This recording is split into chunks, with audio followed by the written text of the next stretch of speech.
It was my turn to take the kids trick-or-treating. The previous year it was my wife's, and we trade back and forth every year. My son and daughter are aged 7 and 9. Usually, I stay on the streets while my kids go up to the different houses to collect candy. After about half an hour of walking around, we came to one of the more popular hot spots for candy collecting, a main street in the neighborhood. Lots of really cool decorations and animatronics on people's lawns. So I became a bit distracted and stopped watching my kids closely. At one point, they came back from a house accompanied by another girl about the same height as my daughter. She was wearing a weird homemade mask, like a cardboard cutout or something. My daughter asked me if she could trick-or-treat with us, so I said sure, and we carried on together as a group. I didn't know who this girl was, but I figured she was a friend from school. As we continued, I started to notice a large man trailing us. He was wearing some sort of angry cat mask. It was kind of creepy, to be honest. I thought that maybe he was the father of the girl, so I tried to start up some small chat with him. I said something like, "Nice weather, eh?" But he didn't respond. He just stood there staring at me while our kids went up the stairs to the next house. I tried again, asking, "Hey, is that your daughter?" He nodded, but didn't say anything. I figured he just wasn't in the mood for chatting, so I stopped trying. We carried on for another 15 minutes, until suddenly my kids came up to me and said they wanted to go home.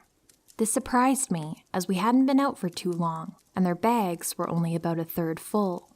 In any case, I agreed, waved goodbye at the man in the cat mask and his daughter, and started our way home. The weird thing is that when I glanced back, the man and his daughter were just standing there, staring at us. I checked one more time as we turned the corner, and they were still standing there, not having moved at all. At this point, I decided to ask my kids, "So, who was that girl?" My daughter looked up at me with a confused look on her face. "She's your friend," my daughter replied. I asked her what she meant. Apparently, the girl with the cardboard mask approached them and said that she was a friend of mine. She told my daughter that she was too shy to ask me if she could join us to trick-or-treat, and wanted my daughter to ask me instead. I laughed at this story and replied to my daughter, "Why would you think she was my friend? I don't have any children friends." What my daughter said next chilled my bones. According to her, when the girl with the cardboard mask approached them for the first time, she wasn't wearing the mask, so they were able to see her face. As it turns out, she wasn't a girl at all, but an older woman around my age with wrinkles on her face. What's even more disturbing, the old woman had started to steal treats from my daughter's bag, apparently when I wasn't looking. This is why they asked me to go home. The old woman was creeping them out, and they just wanted to get away from her. I brought my kids home and told my wife what happened. We made sure to check through all their candy, but didn't find anything suspicious or off. We didn't call the police or anything, since nothing really happened. But thinking back, I kind of regret that decision now. What the heck was the old woman doing? And who the hell was that man following us around? I don't think I'll ever know. I just think it's sick that there are people out there on Halloween, hiding behind masks, pretending to be children.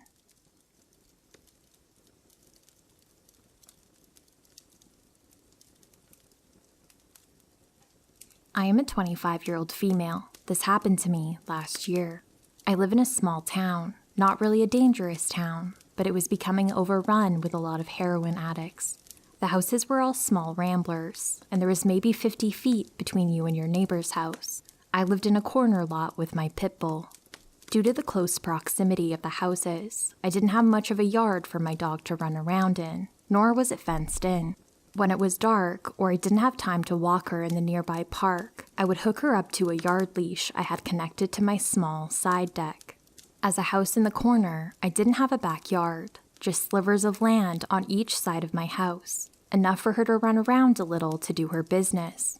One night, a little after midnight, my dog and I are laying in bed watching Netflix when she gets the sudden urge to pee.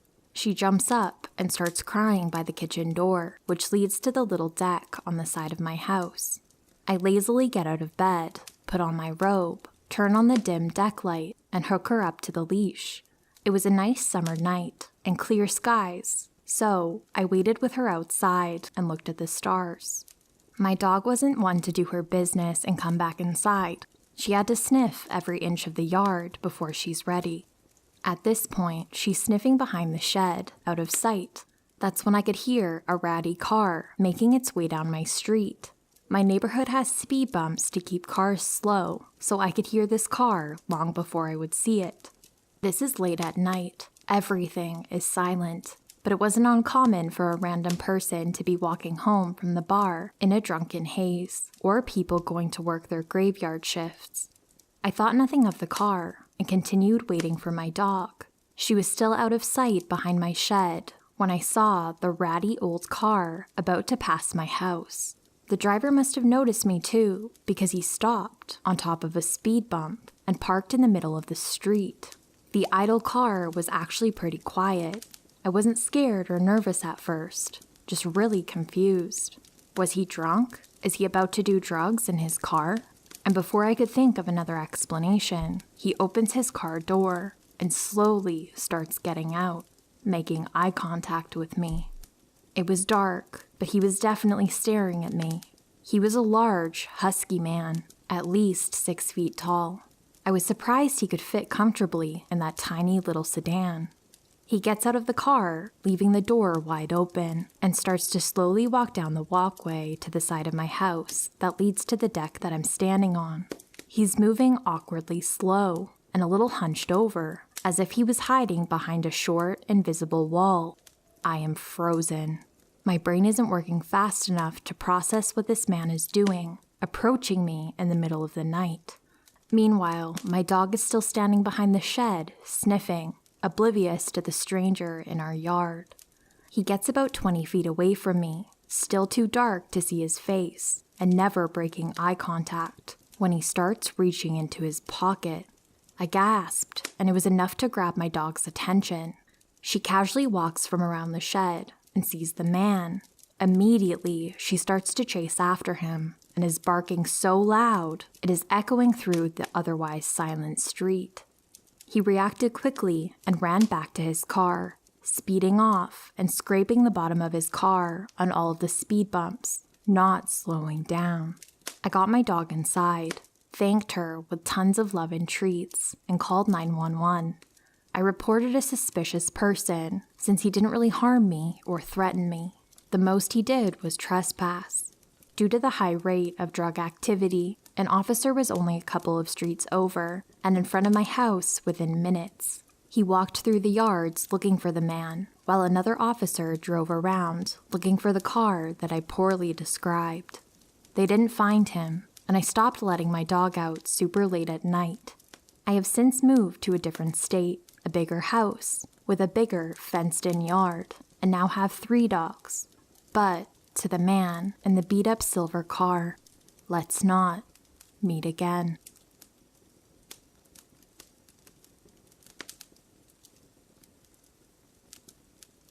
When I was about 10 or 11, my sister, who would have been 15, and I brought my brother, who would have been 2 at the time, to the beach down the road from our holiday home.